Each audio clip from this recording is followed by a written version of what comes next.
Bagaimana kita tahu orang ini beriman? Beri dia amanah. Makanya banyak sekali orang yang jujur, itu orangnya beriman Pak Ustadz. Jujur, nggak pernah korupsi. Kenapa? Nggak ada kesempatan. Begitu dikasih amanah, barulah kelihatan. Saya mau pergi ke Surabaya ini, jadi tolong, saya takut nanti datang maling, lalu dikasihlah kunci kepada tetangga. Disitulah kita saat memberikan amanah. Memang tetangga saya ini jujur orangnya Ustadz Abdul Somad. Sebagaimana saya pergi, begitu juga rumah saya bersih semuanya. Kulkas hilang, semuanya Pak Ustadz.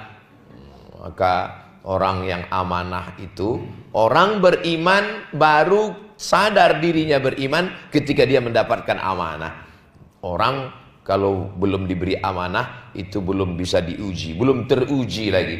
Inna aradnal amanata, kami menawarkan amanah, alas samawat, kepada langit, wal ard, kepada bumi, wal jibal, kepada bukit-bukit, fa'abaina ayyahmilnaha, mereka tidak ada satu pun yang sanggup menerimanya. Wa hamalahal insan, yang menerima amanah ini adalah insan. Jadi yang menerima amanah dunia ini adalah manusia-manusia kita. Mudah-mudahan dengan diberikan amanah ini kita lulus imannya insya Allah. Makanya ada ungkapan la imana illa bil amanah. Tidak ada keimanan kecuali dengan amanah. Ketika manusia diberikan amanah, disitulah nampak sifat aslinya. Fir'aun muncul sifat aslinya, Qarun muncul sifat aslinya, Namrus muncul sifat aslinya. Kapan? Ketika diberikan amanah. Maka kalau mau melihat manusia ini baik, lihatlah saat dia ada harta, saat dia ada jabatan. Ibu-ibu tentu beda saat suaminya sehat dan saat sakit terbaring di ruang ICU. Orang kalau lagi sakit itu baik, semuanya megang tasbih. Begitu sehat, handphonenya nggak lepas-lepas. Orang ini kalau mau lihat dia jujur, beri dia amanah. Bil imtihani yukramul mar'u au yuhanu. Dengan ujian itu barulah kelihatan manusia itu mulia atau terhina. Ujian yang diberikan Allah kepada kita macam-macam. Ada yang diuji dengan harta. Dulu ketika belajar di pondok orangnya baik Ustadz. Sekarang setelah dia kaya raya, dia juga tetap baik. Ini orang yang lulus ujian iman dengan amanah. Dulu ketika di pondok orangnya sopan Ustadz. Sekarang setelah dia diuji dengan kekuasaan, dia tetap sopan. Ini orang yang lulus dengan ujian. Tapi ada pula orang ketika diuji dengan harta benda, lulus. Diuji dengan kekuasaan politik, lulus. Diuji dengan kesusahan, stres. Orang kalau sudah susah, itu melihat tali jemuran seperti lambayan bidadari. Stres, susah hati, depresi, galau, akhirnya na'udzubillah bunuh diri. Diambil tali, diikat ke leher, gantungkan ke tiang rumah, melompat, nggak mati, tiangnya patah. Coba bunuh diri, cari rel kereta api, sebelum bunuh diri sempat buat video pendek. Hai guys, inilah akhir persahabatan kita. Kereta api pun lewat, nggak juga mati, salah rel ternyata. Dicoba bunuh diri yang ketiga, cari racun serangga, diminum, nggak ada lagi gunanya hidup ini. Akhiri saja, begitu diminum, tetangga berdatangan semua. Rupanya ada salah satu tetangga yang pandai, pernah hebat untuk menangani orang bunuh diri. Dia ambil itu susu kental manis satu kaleng, dituangkan ke mulut. Susu itu kan, susu kental manis itu lebih berat daripada air. Jadi kalau kita tuangkan, itu airnya jadi tumpah. Jadi kalau ada orang minum racun, tuangkan susu kental manis, nanti susu kental manisnya masuk ke lambung, racun yang ada di dalam keluar. Begitu buka mata, disangka udah ketemu malaikat maut, masih tetangga juga. Hidup ini memang berat, karena hidup ini tempat ujian. Sama seperti orang masuk ke ruang SNMPTN, seleksi nasional masuk perguruan tinggi negeri. Sampai di dalam dia heran, banyak sekali pertanyaannya. ya kamu salah masuk. Itu kan tempat ujian. Jadi kalau ada orang heran dengan hidup ini, kenapa ujian ini begini berat Pak Ustadz? Kamu salah masuk, ini tempat ujian. Yang nggak ada ujian itu di mana? Mati pun ada ujiannya. Saya mau mati aja Pak Ustadz, tetap ada ujian mungkar nakir. Man rabbuka, man nabiyuka, ma qiblatuka, ma imamuka, man ikhwanuka. Oh, kalau pertanyaan itu saya sudah hafal semua Pak Ustadz. Itu kan MDA kelas 1. Yusabbitullahu alladhina amanu bil qawli tsabiti fil hayati dunya. Allah akan mengokohkan orang untuk menjawab pertanyaan itu bukan karena dihafal, tapi karena iman dan amal soleh. Jadi tempat ujian keimanan itu ya di sini. Walanabluwannakum bisyai'im minal khauf. Ujiannya takut. Yang kaya takut miskin, yang punya jabatan takut kehilangan jabatan, yang punya suami takut dilarikan pelakor. Macam-macam ujiannya.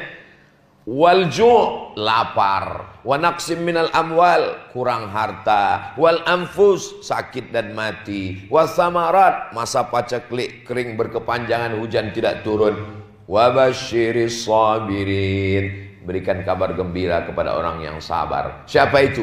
Alladzina idza asabathum musibah, dia mampu berkata qalu inna lillah wa inna ilaihi raji'un. Semuanya ini datang dari Allah Pak Ustadz. Ini mobil Bapak, ini rumah Bapak, ini hotel Bapak, ini harta Bapak. Ini semuanya titipan dari Allah Pak Ustadz. Saya ini hanya tukang parkir aja.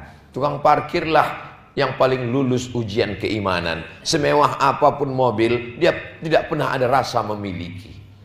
Datang mobil Jerman, mobil Korea, mobil Amerika, mobil Jepang, dia tidak pernah ada rasa memiliki. Datang, berlalu, pergi. Jadi manusia-manusia yang tamak, yang rakus dengan amanah ini perlu jadi tukang parkir agak seminggu untuk menyadari bahwa semua itu hanya titipan Allah Subhanahu wa ta'ala. Banyak juga manusia ini kadang ketika ngomongnya, Masya Allah, kamu kaya ya, ini titipan Allah semua. Ini mobilnya, ini semua titipan Allah. Begitu hilang, nangisnya bengkak matanya.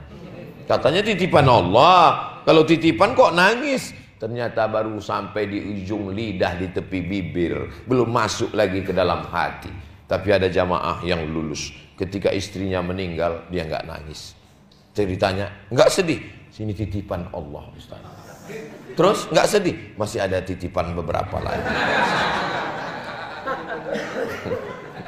Allah Subhanahu wa ta'ala menitipkan kita semua ini, kita pahami ini adalah sebagai amanah. Dulu waktu kami ngundang Ustadz Somad ke musola, mudah sekali ngundangnya. Sekarang memanglah Ustadz Somad ini sombongnya minta ampun.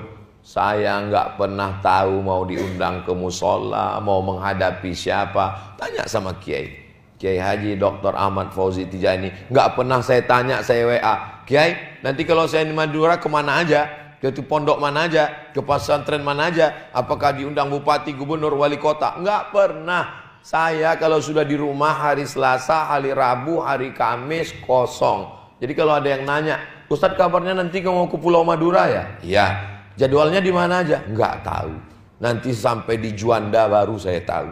Kenapa? Saya tidak mau memikirkan kemana. Saya serahkan semuanya. Habis itu saya datang. Bismillahirrahmanirrahim. Wa'tasamtu billah. La haula wa la quwata illa billah. Ini hari Senin. Saya pulang nanti. Selasa, Rabu, Kamis di rumah. Hari Jumat saya pergi ke Kalimantan Timur. Balikpapan, Samarinda. Inilah kota yang paling kecil di Balikpapan.